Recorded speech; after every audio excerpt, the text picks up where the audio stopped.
তুলে দিয়েছে। Essential community act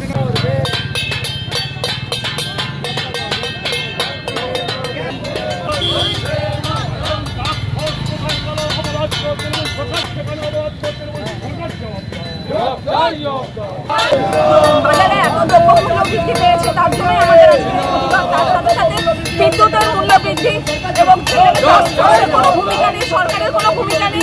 আমরা সরকারের দৃষ্টি আকর্ষণ করতে আজকের এই প্রতিবাদ মিছিল করছি। কিভাবে প্রতিবাদ করছেন? থালাবাজ নিয়ে এবং আমরা সমস্ত ব্যানার নিয়ে সবজির মালা দিয়ে আমরা প্রতিবাদ করছি। দেখুন, দীর্ঘদিন ধরে বাজারের জিনিসপত্রের দাম মরছে, রান্নার গ্যাস, সবজি, চাল, ডাল সব। কিন্তু দিদিমণি এবং তার টাস্ক ফোর্স কুম্ভকর্ণের নিদ্রা দিচ্ছে। যখনই জিনিসপত্রের দাম বাড়ে আমরা প্রতিবাদ করি, তখনই দিদিমণি তার টাস্ক ফোর্সকে ডাকেন। একদিনের দুদিনের জন্য টাস্ক ফোর্সের ডাকা পান। 365 দিন বাজারের যে দ্রব্যমূল্য বৃদ্ধি, সেই নিয়ে সরকারের কোনো ভূমিকা নেই। আমরা তাই আজকে থালা বাজিয়ে সবজির মিছিল করে আমরা আজকে প্রতীকী প্রতিবাদ করছি দিদিমণির এই সরকারের।